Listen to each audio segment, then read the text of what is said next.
Assalamualaikum, halo teman-teman. Apakah kalian sudah tahu tentang pahlawan kita yaitu Juanda Kertawijaya?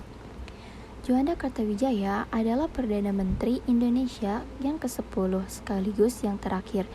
Ia menjabat dari 9 April 1957 hingga 9 Juli 1959. Setelah itu, ia menjabat sebagai Menteri Keuangan dalam Kabinet Kerja 1. Juanda Kertawijaya dilahirkan di Tasikmalaya pada tanggal 14 Januari 1911. Ia merupakan anak pertama dari pasangan Raden Kertawijaya dan Nyi Monat. Ayahnya adalah seorang guru di Holland English School. Pendidikan sekolah dasar diselesaikan di Holland English School dan kemudian pindah ke European Legal School yang ditamatkannya pada 1924. Selanjutnya, oleh ayahnya, ia dimasukkan ke sekolah menengah khusus orang Eropa yaitu Heidelberger School to Bandung. Sekarang ditempati SMA Negeri 3 Bandung dan SMA Negeri 5 Bandung dan lulus tahun 1929.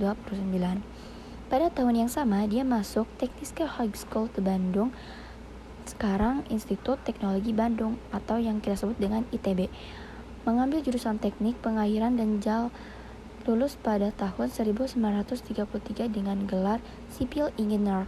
Semasa mudanya, Juanda hanya aktif dalam organisasi non-politik yaitu Paguyuban Pasundan dan anggota Muhammadiyah dan pernah menjadi pimpinan sekolah Muhammadiyah.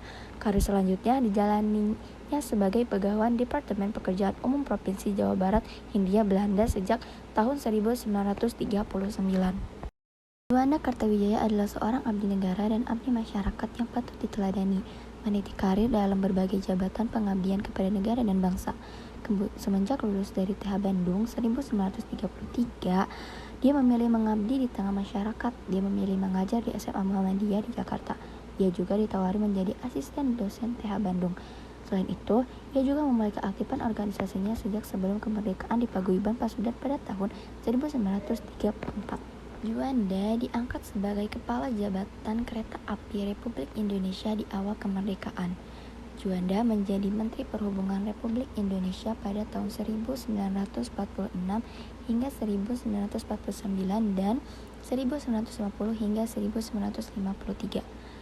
Pada 9 April 1957, ia dipilih sebagai Perdana Menteri Indonesia yang ke-10 menggantikan Ali Sostromijoyo dalam Kabinet Karya 1 setelah Dekret Presiden 1959. Juanda ditunjuk sebagai Menteri pertama merangkap Menteri Keuangan. Ia menjadi pejabat presiden apabila Soekarno bepergian ke luar negeri. Deklarasi Juanda yang dicetuskan pada tanggal 13 Desember 1957 oleh Perdana Menteri Indonesia pada saat itu.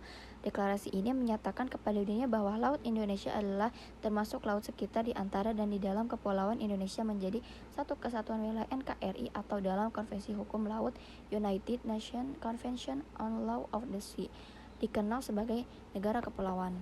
Isi dari deklarasi Juanda ini menyatakan: 1.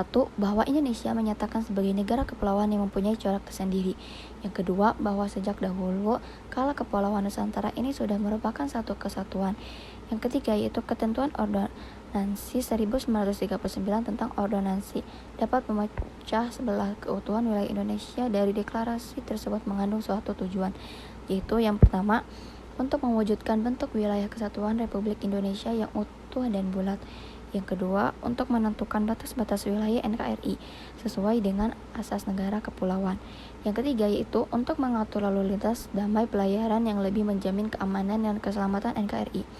Pernyataan yang dibacakan oleh Juanda tersebut menjadi landasan hukum bagi penyusunan rancangan undang-undang yang digunakan untuk menggantikan Territorial and Maritime Keringan Ordonansi tahun 1939. Juanda wafat di Jakarta 7 November 1963 karena serangan jantung dan dimakamkan di Taman Makam Pahlawan Kalibata, Jakarta berdasarkan surat keputusan Presiden RI nomor 244 sampai 1963. Juanda Kertawijaya diangkat sebagai tokoh nasional dan pahlawan kemerdekaan nasional. Namanya diabadikan sebagai nama bandar udara di Surabaya, Jawa Timur, yaitu Bandar Udara Internasional. Juanda atas jasanya dalam memperjuangkan pembangunan lapangan terbang tersebut hingga dapat terlaksanakan. Selain itu, namanya diabadikan untuk nama hutan raya di Bandung, yaitu Taman Hutan Raya Juanda. Dalam taman ini terdapat museum dan monumen Juanda. Namanya juga diabadikan sebagai nama jalan Jakarta itu, Jalan IR Juanda di Bilangan, Jakarta Pusat. Nama salah satu stasiun kereta api di Indonesia yaitu Stasiun Juanda dan salah satu universitas yaitu Universitas Juanda. Pada tanggal 19 Desember 2016, atas jasa-jasanya, pemerintah Republik Indonesia mengabdikan Juanda di pecahan uang kertas rupiah baru NKRI, pecahannya yaitu senilai Rp50.000. Sekian dari saya, mohon maaf bila ada kesalahan. Terima kasih.